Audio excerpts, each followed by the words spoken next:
Hi everyone, good day. In this video, I'll be teaching you how to play Roblox.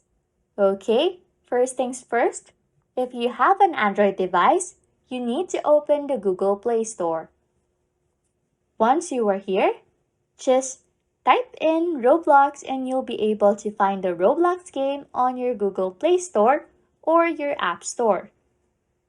Next step is to tap Install. Once the installation process is done, what you want to do next is to tap Open or Play. Now, for you to be able to play the game, you need to have a Roblox account. If you don't have an existing account yet, you can tap Sign Up and just fill out the information like your birthday, username, password, and gender. However, if you already have an account, you can just log in using the login section. After logging in, the main page of Roblox app will then welcome you.